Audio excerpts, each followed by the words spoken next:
Jadi orang yang punya kelebihan tanpa kekurangan tuh nggak sempurna sebenarnya. Nah, dan saya itu salah satu bentuk kesempurnaan tadi, karena saya orang yang kekurangan dan kalian teman-teman kami gitu yang pada saat itu adalah memiliki kelebihan. Jadi kelebihan plus kekurangan adalah kesempurnaan.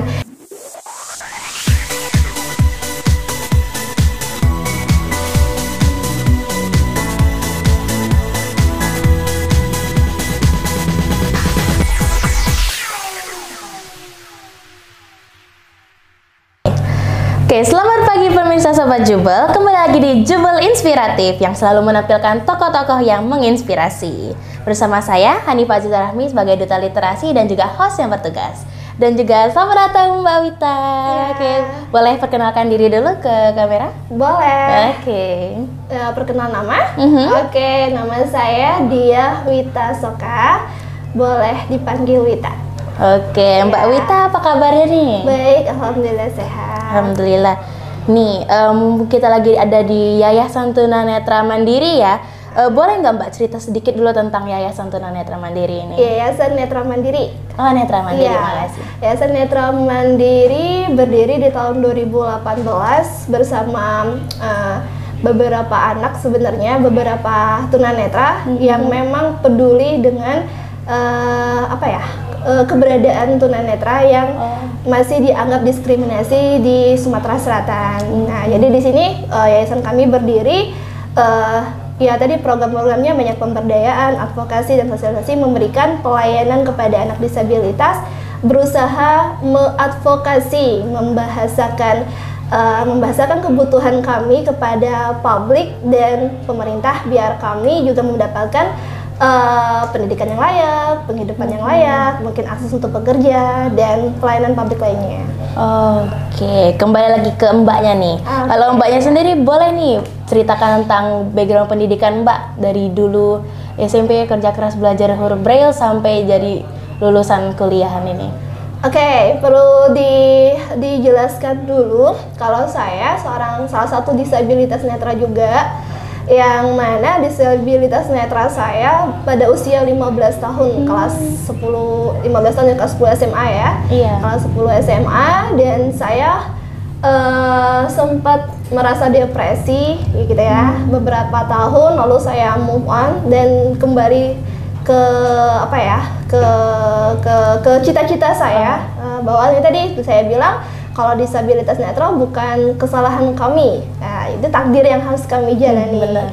Nah, jadi saya mengenyam pendidikan tetap di SLB saya pernah untuk belajar braille-nya, lalu tapi saya mengenyam pendidikannya inklusi, jadi bareng sama sekolah-sekolah yang umum, bukan SLB gitu ya. Dan kebetulan pada saat itu saya bersekolah mengenyam pendidikan dari SMA, S1 dan S2 saya di Yogyakarta. Wow. Kalau SD dan SMP saya di Palembang.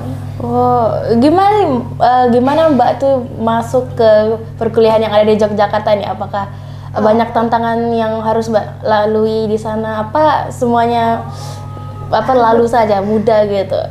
Saya tahu masih sulit pasti ya. Kalau kembali ke itu sebenarnya agak emang sulit ya, dan mungkin apa yang saya ceritakan ini mungkin kayaknya gampang kali gitu ya. Biasanya jalannya agak susah ya, karena di SMA tadi seperti saya bilang, saya bersekolah di sekolah yang umum. Jadi ya bayangkan dalam satu kelas 30 sampai 35 anak, dan saya sendiri yang menjadi seorang disabilitas netra gitu ya. Dan itu memang agak sulit semuanya, baik itu dari pergaulan, terus bagaimana saya harus menerima materi gitu kan, karena nggak mungkin gurunya fokus kepada saya saja gitu ya. Jadi saya yang harus berusaha mengimbangi kebijakan sekolah ya, sesuai dengan kebutuhan saya harus berusaha mengkomunikasikan apa yang menjadi kebutuhan saya pada pihak sekolah gitu ya. Dan saya harus berusaha berinteraksi, membaur dengan teman-teman lainnya, mengetuk hati satu-satu agar mereka bisa, nih loh saya ada di sini, dan saya ini bahasanya misi ya, membawa misi bahwa keberadaan kami itu adalah bentuk kesempurnaan dunia. Karena dunia sempurna itu adalah tagline saya. Sebenarnya itu ketika ada kelebihan plus kekurangan. Jadi orang yang punya kelebihan tanpa kekurangan itu nggak sempurna sebenarnya. Dan saya itu salah satu bentuk kesempurnaan tadi, karena saya orang yang kekurangan dan kalian teman-teman kami gitu yang pada saat itu adalah memiliki kelebihan. Jadi kelebihan plus kekurangan adalah kesempurnaan. Makanya saya dari situ secara mental saya sudah siap dengan keadaan kesulitan saya, dan saya ya tadi berusaha belajar, dan awalnya memang sulit, tapi guru-gurunya alhamdulillah welcome karena di Jakarta ya memang inklusif, dan mereka yang membimbing kami dan memotivasi saya untuk ya udah Mbak sekolah ini apa namanya kuliah. Awalnya saya cuma tamat SMA doang, berharapnya gitu doang ya. Tapi ternyata emang bisa anak anak disabilitas itu bisa kuliah gitu kan. Oh bisa kayak gitu bla bla bla. Akhirnya ikut prosedur. Saya kebetulan kemarin pakai jalur undangan ya. Karena kemarin tuh saya alhamdulillah selalu mendapatkan peringkat pertama ya, baik itu di SLB maupun sekolah umum. Jadi satu kelas semuanya non disabilitas, saya sendiri yang disabilitas tapi saya peringkat pertama. Masya Allah. Sulit memang kan, gampang banget, keren ya. Effortnya itu belajarnya cuma sehari 2 jam tidurnya, karena saya harus belajarnya lebih banyak dibandingkan orang lain. Saya minta tolong sama orang untuk membacakan. Kalau orang baca sampai berkali-kali, saya harus berusaha gimana nih orang baca saya harus ingat cuma sekali, karena kita nggak mungkin nyuruh orang baca lagi Mbak, baca lagi, nggak mungkin kan. Nah terus saya harus kayak mana caranya saya harus bisa deketin guru nih, kayak mana harus bisa. Jadi dari pagi sampai sore sekolah kan jam 4, terus pulangnya itu saya juga harus belajar lagi. Terus saya juga ambil les private, dimana saya hari Ahad itu 3 mapel langsung, kan aku kurang kayak matematika kan agak sulit ya. Terus itu saya harus sesuai dengan sama kayak anak-anak lainnya, menghitung tanpa coret-coretan, semuanya di luar kepala kayak gitu. Nah itu apalagi kemarin saya masuk IPS, hitungan debit kredit yang panjang kali lebar itu hafal semuanya harus dihafal di luar kepala gitu kan. Kayak kayak mana ya, ya memang lelah secara mental, fisik, pikiran dan semuanya pasti. Tapi tadi alhamdulillah guru support, orang tua support, dan teman-teman juga sedikit demi sedikit bisa menerima keberadaan saya. Jadi saya termotivasi, oh ya saya kuliah deh, coba-coba awalnya gitu kan. Pas coba-coba masuk, ternyata di salah satu kampus di Universitas Islam Negeri Sunan Kalijaga Yogyakarta, kayak tadi ya, jurusan Pendidikan Agama Islam. Nah di sana juga ada lagi ini yang masalah lagi, karena kan tadi beda kan perkuliahan sama anak SMA kan, dosennya lebih cuek, jelas gitu kan. Karena pelajaran dari pedagogik ke andragogik, pembelajaran biasa menjadi pembelajaran dewasa. Nah di sana saya juga harus lebih siap dengan keadaan perkuliahan, makanan dan semuanya. Saya membekali diri saya dengan belajar komputer, laptop berbicara dan semuanya. Jadi saya itu tadi kembali saya yang harus mengimbangi. Saya harus mengimbangi kekurangan saya. Saya berusaha mengeksplor kelebihan saya biar saya itu setara dengan yang lainnya, atau malah harusnya lebih gitu ya. Nah jadi di sana saya di UIN Sunan Kalijaga hanya menempuh studi saya 3 tahun 3 bulan. Ya, termasuk cepat dan mungkin tercepat ya, karena di angkatan saya peringkat ketiga atau keempat kalau nggak salah pada saat itu. Lalu coba lagi, Bismillah, terus lanjutin S2 di Universitas Negeri Yogyakarta. Kemarin bilang mama, Dek di UIN aja lagi. Saya bilang nggak keren dong. Kan saya zona aman nih, udah takluk nih UIN. Saya mau coba kampus lain. Maunya UGM kemarin, tapi karena memang spesialis saya pendidikan, UGM kan tidak mengeluarkan jurusan pendidikan ya. Jadi ya sebelahnya aja doang ya, UGM sebelah ya sama aja. Jadi saya pilih UIN ya, karena emang jujur sebelum saya jadi disabilitas, saya emang cita-cita saya masuk di UIN kayak gitu. Emang cita-cita saya banget, ingat banget. Pas saya jadi tunanetra, saya ada lomba nyanyi, terus di lombanya kebetulan di kampus UNY. Terus saya pernah bilang sama mama, nanti saya kuliah di sini loh. Kata mama, kamu nih ngadi-ngadi ya, gitu ya. Gimana? Nggak diaminin mama, beneran cuma. Ya saya kan pada posisi tunanetra, nggak ada pikiran mama saya harus sekolah umum, kuliah tuh jauh banget. Ya, ibaratnya kamu sehat aja udah seneng, udah bahagia. Tapi saya bilang sama mama, berdiri di atas gedung itu, lantai 2, saya ingat banget, saya bilang saya bakal sekolah di sini Mas. Saya bilang saya bakal sekolah di sini. Mama bilang senyum aja. Oh yaudah, saya juga ngomong doang sih sebenarnya. Datang-datangnya SLB, saya masuk sekolah, dan benar waktu pas saya masuk UIN ya S2, saya bilang sama telepon, Mas, saya bilang di tempat yang sama saya nyanyi, saya bilang saya kuliah di sini kan. Ya, tapi waktunya lama banget ya. Saya waktu pas lomba nyanyi itu umur saya 17 tahun. Nah itu berarti jauh banget kan jaraknya Allah mengabulkan doa saya kayak gitu. Iya, Karena Masya Allah emang Allah. saya yakin Allah tuh pasti mengabulkan, hanya saja takarannya kapan mau dikasih ya itu kuasanya Tuhan.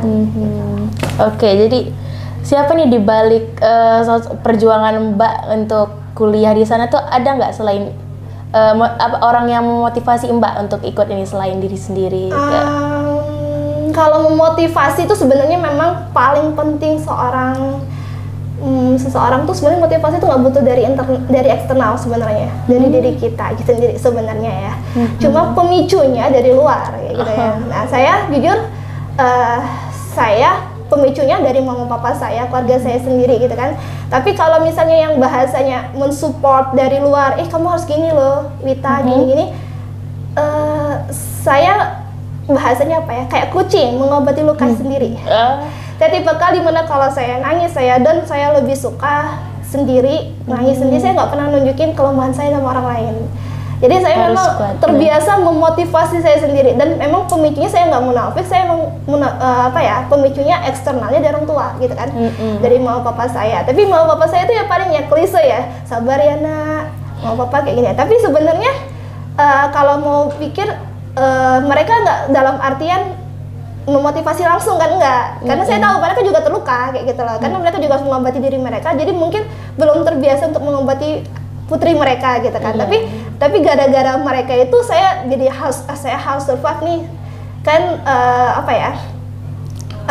Saya adalah cerminan orang tua saya. Jadi kalau saya menjadi anak yang hebat, yang dilihat siapa? Ya kamu anak siapa sih? Anak mama, Ya, papa. anak saya kan. Nah, berarti Iya. cara bentuk bakti saya, mungkin saya nggak seperti anak lainnya. Saya mungkin harus sekolah tinggi, punya duit banyak, punya pekerjaan yang layak untuk kasih mereka. Saya mungkin nggak bisa kasih ke situ ya. Tapi ketika saya punya prestasi dengan gaya saya sendiri, dengan cara saya sendiri, orang pasti mikir, ini kayak saya nih, oh Mbak Wita keren nih, S2, udah tunanetra, udah disabilitas, terus punya prestasi A, B, C, D, F, G, H, I, J, siapa sih orang tuanya? Gitu kan?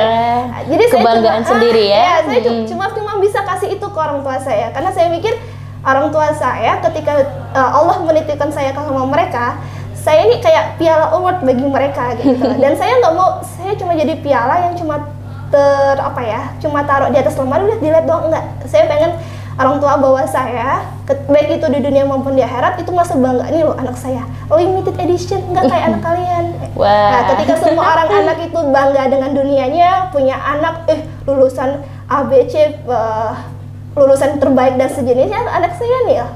Dengan keterbatasan saya masih bisa survive.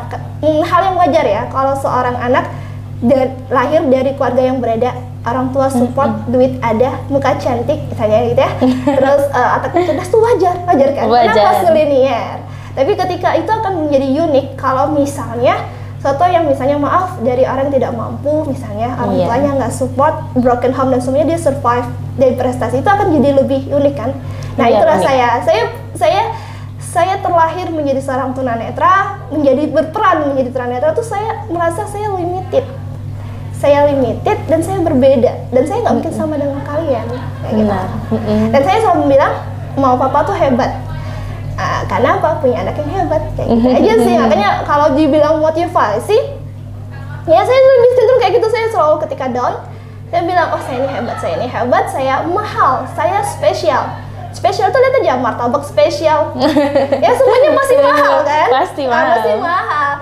HP aja yang spesial yang beda sedikit speknya aja udah mahal gitu kan. Nah iya sama, saya juga gitu. Mungkin bagi orang sebagian mau pasti kasihan yang punya anak tunanetra gitu kan. Tapi kalau saya sih bangga dong. Iya, nggak apa-apa, nggak ada masalah, itu pikiran dunia bodoh amat gitu kan.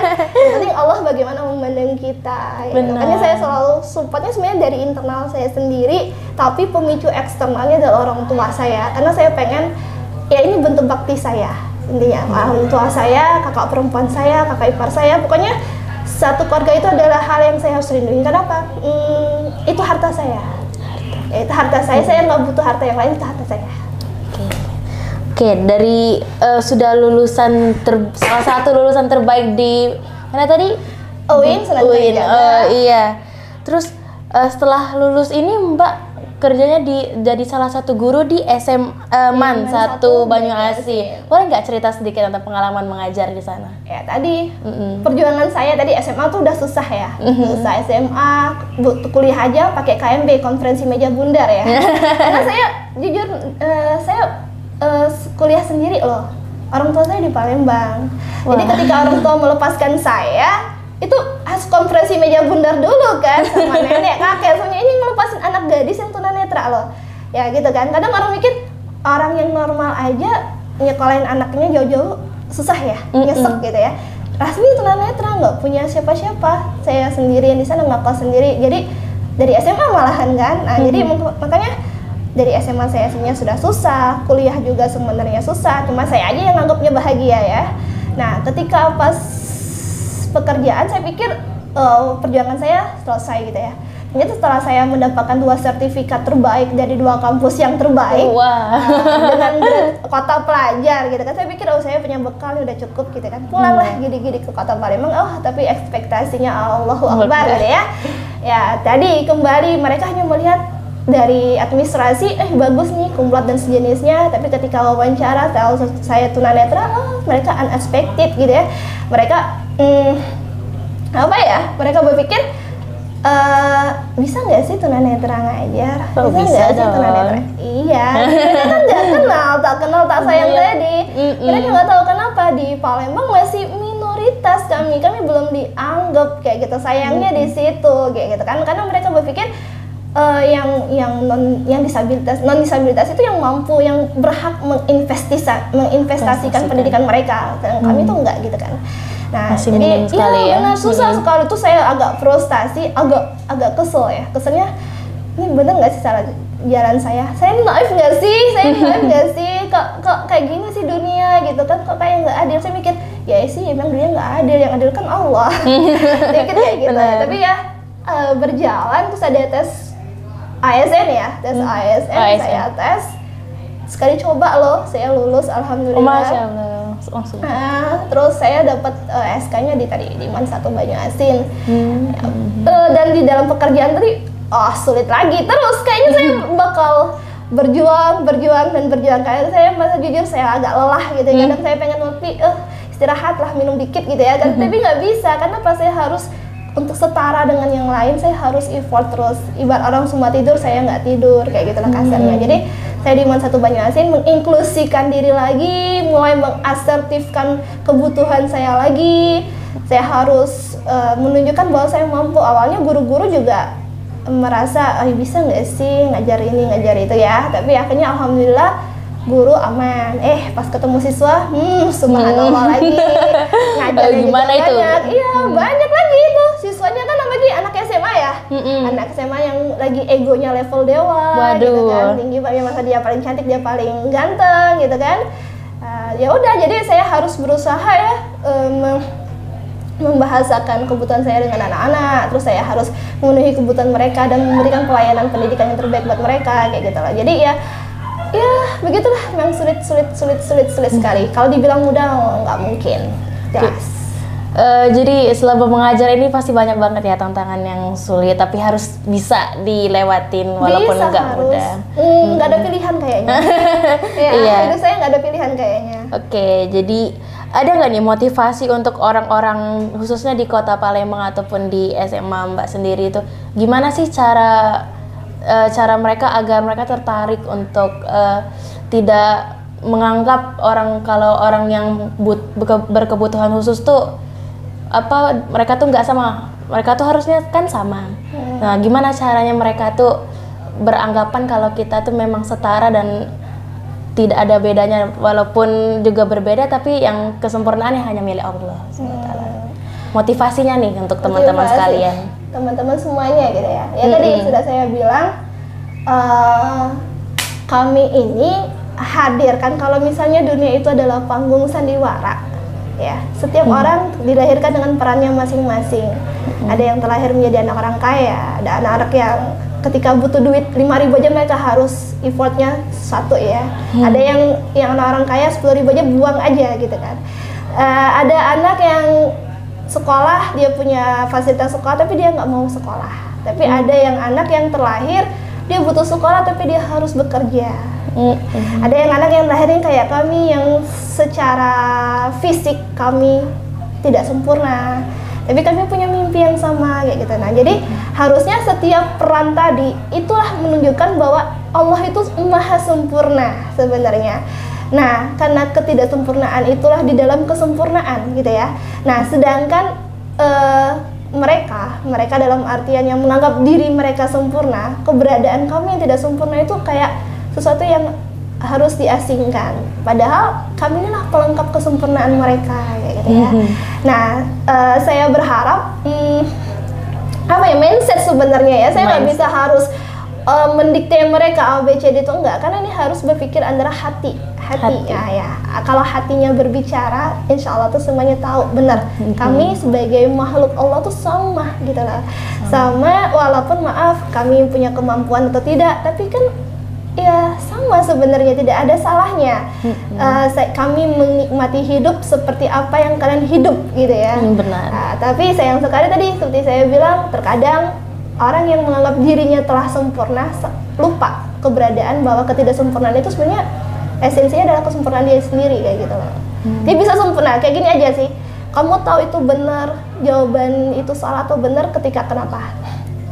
Ketika diberitahu walaupun kalau misalnya benar atau salah pasti semuanya beda di pandangan orang masing-masing, benar kan? Enggak, misalnya sederhana aja ngerjain soal. Nih, ngerjain soal, kamu tahu kalau itu salah, kamu tahu ketika itu benar kenapa? Ketika kamu udah pernah salah kan? Iya benar, karena saya udah pernah salah. Iya kan, kamu pernah salah, tahu ini jawaban kamu benar kan? Atau sebaliknya, ketika kamu tahu itu salah, ketika kamu tahu ini benar kan? Iya. Dengan kata lain, sebenarnya benar dan salah itu adalah keniscayaan kan? Iya sama, dibalik aja sempurna. Kamu tahu diri kamu sempurna kenapa? Karena kamu melihat orang yang tidak sempurna kan? Wow. Iya nggak sih? Sederhana sebenarnya. Terus keberadaan kami kenapa diasingkan? Benar. Iya, kamu menganggap maaf diri kamu mampu, kenapa? Ketika kamu lihat orang tidak mampu kan? Mampu dalam artian bukan hanya materi, tapi ketika kamu menganggap pasti ada perasaan, apalagi anak SMA ya. Saya cerdas nih, saya ranking 1. Pasti kenapa kamu menganggap diri kamu ranking 1? Kan ada ranking 2 dan 3 kan? Iya. Benar nggak sih? Benar. Kalau misalnya semua ranking 1 ada ranking 1 yang satu biasa aja kan jadinya? Atau ranking 30 semua? Kan nggak yes kan? Enggak yes. Nah iya makanya tadi saya bilang semuanya itu variasi. Jadi makanya kalau dibilang motivasi apa, ya sebenarnya mindset sih. Kalian mau berpikir, ya silakan berpikir. Toh Allah udah ngasih akal kita untuk berpikir kayak gitu loh. Keberadaan kami adalah sesuatu yang harus difikirkan sebenarnya. Bukan cuma maaf dikasihani doang. Ya biasanya kayak gitu cenderung, kasihan ya, kasihan. Tapi kasihan nggak ngapa-ngapain. Misalnya kita jalan nih di jalan, kasihan ya mbaknya. Tapi nggak bergerak. Maksud gue ya biasa aja terus. Ya tuh ya mbak, enggak, saya nyanyi gitu kan. Gitu jatuh kayak gitu. Kan kayak gitu kan. Sering orang tuh cuma mandang, ada nenek-nenek lewat, kasihan, tapi gerak nggak? Enggak, kadang enggak. Enggak ada. Kenapa? Bisa main HP sendiri kan? Nggak peduli. Atau foto malahan, orang mati foto duluan kan? Nah itu sebenarnya dari hati sebenarnya, dia respect atau enggak. Kalau misalnya melihat sesuatu dengan hati, itu semuanya itu indah. Ya pasti bakal lihat nih kuasa Allah tuh di mana. Jadi motivasi ya tadi karena saya termotivasi karena diri saya sendiri, saya berharap semuanya baik itu disabilitas semua non disabilitas berharap mampu melihat dunia itu pakai hati, jangan cuma pakai lihat fisik materi doang, materi fisik maksudnya mata gitu ya, lihat dari fisik nggak usah, lihat tuh pakai hati. Toh kita sudah dibekali hati sama pikiran sama Allah, gunain dong mubazir apa dikasih Allah itu. Jangan pengetahuan aja yang dibekali, tapi hati juga dibekali. Ya kalau sudah hati berbicara, pendidikan apapun dia, baik itu SD ataupun S3, kalau dia hatinya itu baik, itu pasti udah levelnya udah tinggi. Itu aja sih. Oke. Ya, jadi nggak mesti saya harus berkuar-kuar. Ini loh tunanetra gini, nggak perlu. Karena saya menganggap yang bisa lihat saya adalah orang yang punya hati. Karena saya mutiara. Orang yang bisa lihat mutiara ketika dia pedagang mutiara kan. Kamu tahu barang tuh branded ketika apa?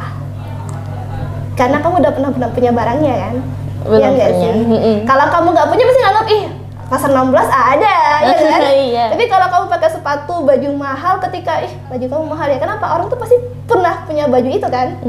Pasti dia pernah masuk ke toko itu kan? Iya. Ya sama kayak saya, ketika ada orang menghargai saya dan adik-adik di sini, ya berarti mereka bisa melihat saya dengan hati saya mahal karena mereka juga mahal. Jadi kalau orang menganggap saya dan teman-teman itu nggak ada, rendah atau kasihan, ya berarti dia yang perlu dikasihin dia sebenarnya.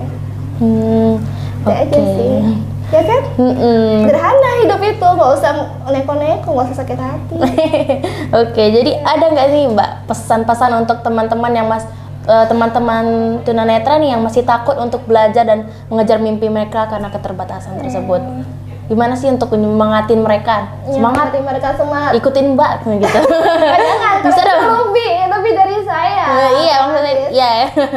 Apa ya? Ya semangat. Saya selalu bilang sama adik saya, kalau kami adalah anak yang spesial, anak yang mahal, tidak semua orang bisa mendapatkan kami. Jadi kalau pengen kita dihargai orang lain, maka hargailah diri kita sendiri. Dan saya ya tunanetra wajar ya, butuh memang tidak mudah ketika kita berkekurangan, didekatkan pada orang yang punya kelebihan tuh sulit, rasa iri, dengki itu pasti. Dan butuh, tadi saya bilang, iman yang kuat. Makanya anak-anak di yayasan kami bekali dengan ilmu agama yang baik. Rata-rata itu anak-anak di depan tuh semuanya tahfiz, Masya Allah. Al-Qur'annya. Iya, jadi apa ya? Ya nggak usah lah ngadu sama orang yang nggak ngerti kita, ngadu aja sama pencipta kita. Gitu. Jadi ya semangat, yang pastinya Allah itu pasti memberikan, mengabulkan doa kita. Cuma waktunya kapan, itu urusan Allah, nggak usah ikut departemen dia. Departemen kita mah beda gitu loh. Kita manusia ya urus departemen kita masing-masing, nggak usah ngomongin departemen langit gitu kan. Urusan Allah, malaikat dan para nabi ya silakan gitu kan. Nggak usah kita urus masa depan, yang penting kita jalani, kita semangat, ya jalanin aja. Hidup cuma sekali, nggak usah ditangisi. Takdir juga tetap jalan kan, mau ditangisin mau dilemahin juga tetap berjalan kan hidup. Nggak berhenti gara-gara kita ngutuk Tuhan kan. Benar. Nah ya udah ya, it's okay aja. Dunia sulit nggak apa-apa, akhirat is okay. It's okay. Udah aja. Oke, terima kasih Mbak sama-sama. podcastnya hari ini. Oke, terima kasih juga pada teman-teman Sobat Jubel yang sudah menonton. Sampai jumpa di podcast Jubel Inspiratif selanjutnya. Belajar bersama, maju untuk semua, kita pasti bisa. Saya akhiri dengan Assalamualaikum warahmatullahi wabarakatuh. Waalaikumsalam warahmatullahi wabarakatuh. Terima kasih Mbak. Iya.